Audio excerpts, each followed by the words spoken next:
Kalammataa haala rakkisaa walxaxaa suukanneessaa uummanni keenya biyyi keenya keessa jiru ka torbaanota dabre kana keessa walii ibsaa turre sanirratti marii goonee kallattii kana fuulduraa wal qabsiisuudhaaf akkuma argitan akka paartiittis akka hooggansaattis kaleessas biyya kana karaan itti mootummaan ammaan gorra jiru kun ittiin deemaa jiru biyya kana balaatti buusa wal waraansa hamaatti geessa diigumsa hamaatti geessa karaan kuni booda karaa kana koottaa qoolli isaan jedhanitti itti waywaannetti hidhamne waan biraatiin hidhamne beekamu waan biraatiin miti rabbii jaa biyya tana lolatti hin geessina ummata kana waliin ficcisiisina jijjiirama dhiiga qeerroof qarreen dhufe kana gufachiiftanii dhumaatii daran akka nutti hin finne jennee waywaanneessanii fidhamu hoggaa baanuu nu jennoo keenya hin jijjiiru wal waraananii wal bitanii gaafa wanni nu jenne dhugaa ta'uu argan nu gallakkisan erga baannes mari'annee jennoon nuti fudhanne biyya kanaaf ummata kanaaf saba keenyaaf isaa taatu sabaaf sablammoota waliin jirruuf falli jiru karaan jiru lola dhaabanii nagaatti deebi'uu barbaachisaa jenna haasaa kanatti ka'ee gaafiin adda addaa ka'aa jira tokko lama irratti yaada isin ibsuun barbaada nagaan haa bu'u hoggaa jennu nuti humnoonni qawwee qabatanii qabsootti seenan dhugaa hin qaban jechuu keenya miti san qofa osoo hin ta'in lolli haa hundi hamaadhaa jenneeti miti haalonni lolaaf nama dirqisiisan jira just waar wanni jennu keessattuu yeroo dhiibbaaf roorroon akka malee hammaatte karaa lolaatiin malee karaan bilaan jirretti lolli haalli itti seemamu ni jira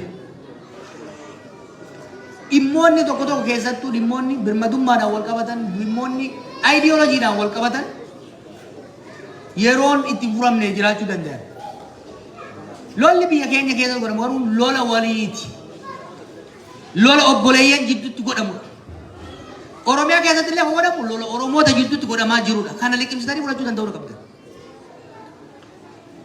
tokko bitaa goree tokko mirga goree kan wal fixaa jiru joolluma isin wajjin barattan joolluma isin wajjin guddatan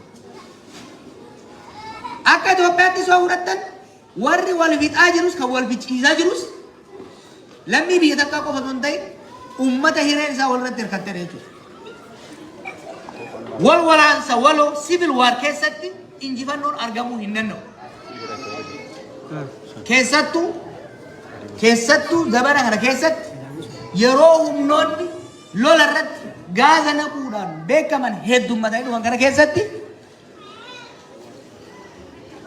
wal waraansi waloo wal mo'achuu hin danda'amu akka ilaalcha kiyyaatti lolli yeroo ammaa goda Itoophiyaa adda addatti godhamaa jiru lola silaa godhamuu hin malle it was avoidable lola laaftutti mariidhan aangoo qabeenya walii qooduudhaan wal dhiibuurra wal qabachuudhaan silaa furamuu danda'u gara lolaatti deeman kanaaf lola kana dhaabuun barbaachisaadha jennee deeman lola kana dhaabuu baannaani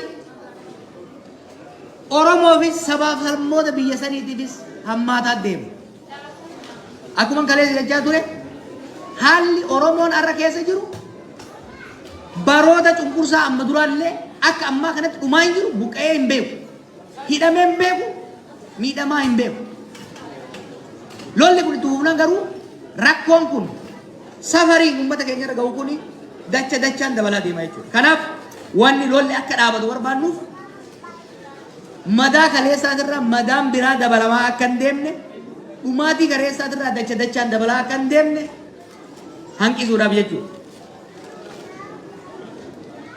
kabira wanni waachaa jirruuf lolli kun itti fufnaan yeroo ammaatitti mootummaa wajjin garagartuu 5-6 lolaa jira lolli kun itti fufnaan mootummaa keessallee gartuu adda addaatu biqilaa mootummaa keessa wal waraanuu eegalu. Kan mootummaa waraanullee dachaan babal'ataa deema. San qofa miti. Humnoonni biyya alaa yeroo ammaa biyya san keessa seenanii gartuulee wal lolan gargaaraa jiran kan durii caalaa baay'ee. Lolli kun itti humnaan garuu dachaan guddataa deema. Kanaaf lola kana dhaabsisuun wal waraansa hamaa funyoon isaa hin beekamne ofirraa hanqisuuf nu gargaara jennee amanna. Waan biraa lolli haa dhaabatu hoggaa jennu akka paartiittis akka hoggansattis lolli kun kaayyoo qabsaa'onni Oromoo kumaatamaan itti dhuman hawwii uummanni Oromoo bilisummaaf qabu misoomaaf qabu rakkoo keessaa bahuuf qabu hin gufachiisa daaraa godha jennee waan sodaannuuf uummanni keenya maaliif qabsaa sirna gabrummaa keessaa bahee hiyyummaa sirni gabrummaa keessaa bahee san keessaa cabsee of danda'ee jiraachuudha. Mootummaa isa dhiitu osoo hin ta'in mootummaa ofii fudhateen buluudha. Eenyummaan isaa dhiitamuu osoo hin taane eenyummaan isaa akka kabajamtuuf.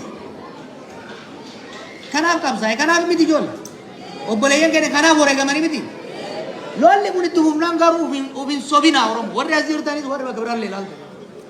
Lolli kun itti fufnaan nagaan deebi'uu baannan humnoonni adda addaa lolli baay'een naannoo san godhamu gogaama qeerransaatiin godhamu ni beektan.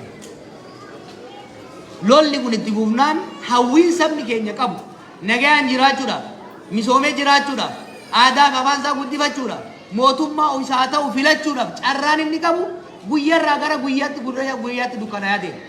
San qofaa mi beeku. Wanni qobsoofnee fi qabsoo biyya ijaaru keessa nation building struggle. Lolli kun itti fufnaan tokkummaan Oromoo laaffataa deema. Tana gurra kaaddaa. Tokkummaan Oromoo laaffataa gartuulee wal waraanan baay'ataa. Akeenii fi xurreen kaleessa abboonni keenya irra deeman irraanfatama. Xiiqiif haaloon hoggansa jidduu jiru babal'achaa. Jallina gowwummaa hoggansa keenyaatii fi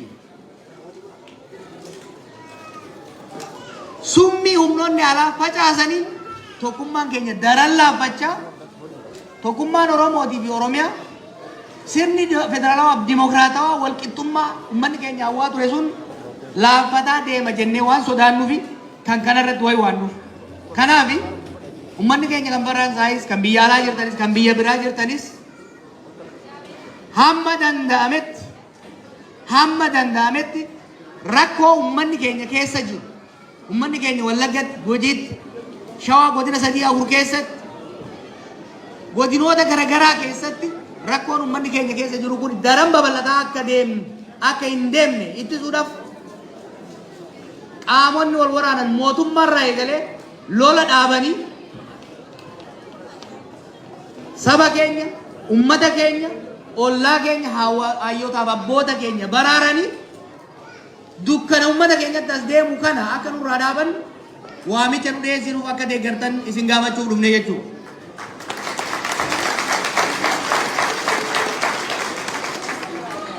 Amma eegan jee booda tanin duraa sanatti ni deebi'a. Hamma dandeenyetti biyya nagaatti deebisuudha. Hamma dandeenyetti duuti ummata keenyarraa akka dhaabattu. Hamma dandeenyetti wal waraansi saboota keessatti dhoo'ee ummata wal fichisiisu deemu kun akka dhaabatuuf beekumsa qabnuun beekamtii qabnuun sagalee qabnuun lallabuu waywaachuu fala ilaaluu itti bu'u. Isin immoo uummanni keenya biyya alaa jirtan akka sabaatti wal danda'a tokkummaa keessan cimsaa aarre jettanii jallaan tokko keessaa ka'ee ganda biraatti arrabe yoo dheeresse abaaramaan tokko amantii takka keessaa ka'ee amantii biraa irratti xurii yoo kafaalu taate nama tokko jallaa rabbi abaare tokko haadhaaf abbaan abaaran jecha ganda biraa irratti duuluun amantii biraa irratti duuluun gonkumaa barbaachisaa miti jechuudha. Kana dura dhaabachuu didu qabda. San qofaa miti. Qabsoo sabummaatti kan gaggeessaa ture. Akka sabaatti roorroo hama miidhaan hamaan sirnoota dabranii nurra ga'ee jira ammallee ga'aa jiru. Garuu dhiigii qabnu, aarii qabnu, madaa qabnu san akka itti ibsannu of eeggannoo guddaa gaafata.